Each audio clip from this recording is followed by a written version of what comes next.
igenekerezo rya 22 ukwezi kwa gatatu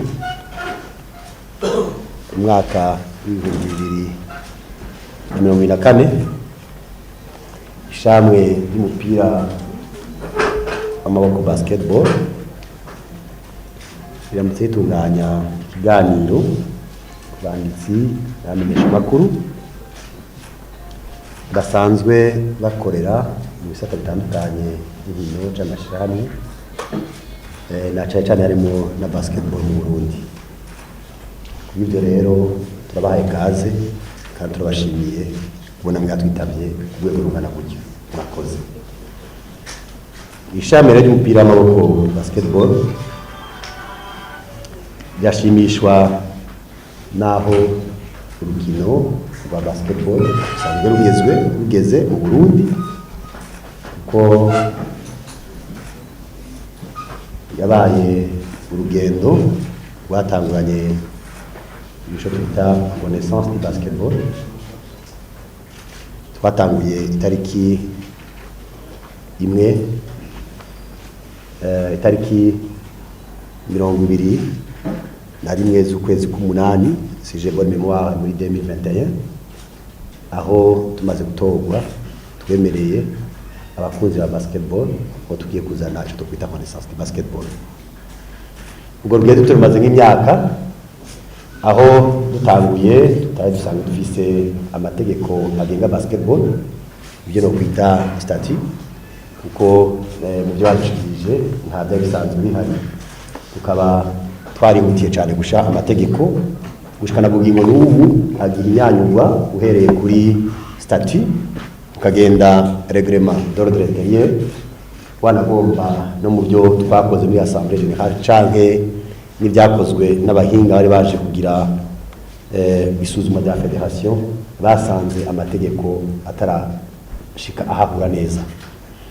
Gushikana masaha twacaye inyanyura amategeko kugira ngo tutaro dushaka gushika aho bibereye kandi bikwiye.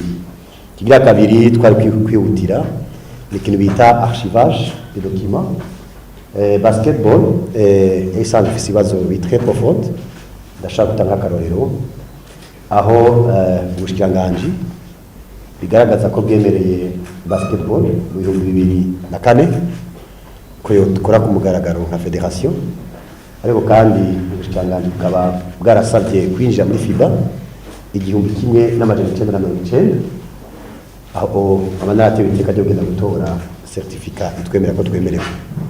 Bisigaye ko federation yemewe 2004 mu Burundi handi ikaba yarasabye mu 1990 kwinjira muri FIBA. Byari ibintu bigenda ko bigaragaza ko archivage itameze neza. Ibyo byatumye dushikira uburongozi tutazi gushikana masaha ama licence y'abakinyi bakinye ku federation bayeho tugiye kuyarondera dutora kuva 2021. Ibyabaye 2020 gushikana masaha la fédération de basketball anakimifise vuga ngo bakinye ama licence les compétitions les tournois nta kintu kimwe cyari classé. Rero bisigura ko la fédération yari igiye gusubira kurondera mu byo twita connaissance gutora utuna turiya bidushire hamwe. Muri connaissance kitwa twiyemeje nuko cyatwiyemeje nuko umurundi wese cyangwa umuntu wese akunda basketball cyangwa ashaka kuja muri basketball yoshikirwa n'urukino rwa basketball.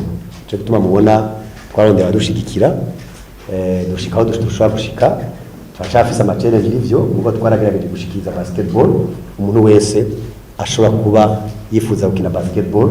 Mbere twanadodora hirya no hino turabona ko twagiye gukina inkino zimwe aho byanashitse abatari bake nkuko byari bisanzwe biri muri rapport y'amaactivité réalisée.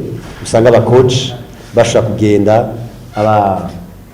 bagira ama formation muri FIBA, tukabona abana cyangwa abakinyi baparticipa hirya no hino n'amakompetisiyo amwamwe yasubiye kuvyuka kugira ngo bigende neza.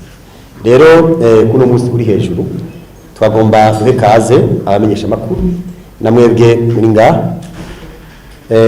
hari ibibazo bimwe usanga biriko biraba kubera ikina kiriya canke abantu kubera ko babwirwa na benshi ugasanga ibyo bafise n'ibipye kandi bibereye ugasanga rero namwe bamwe bataye umwuga wo kumenyesha amakuru bagasanga ariko bandika ibyo bavuye mu barabara mu kanya gakurikira ugasanga ibyo banditse bifise isobanuro kuko byahindutse ko byabaye bitameze neza.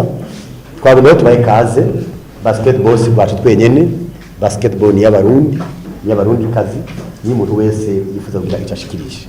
Mwebwe rero muserukiye benshi batari ngaha, ndazi ko ibituko turavuga ngaha biraza kugera kure, abanuguruye ku mugaragaro iyi conference saba ko ibibazo byobazwa neza abantu batuje kandi imugire ubwoba turaza kubishura tumeze neza timira hari aba turi kumwe twiteguye kuyaga namwe n'abandi baza kudushigikira ejo dashobora kurongera inyishu tuzobandanya tukirondera bitwisunza amategeko mugo turazi ko aho tugeza ibyankenerwa byose birakwiye.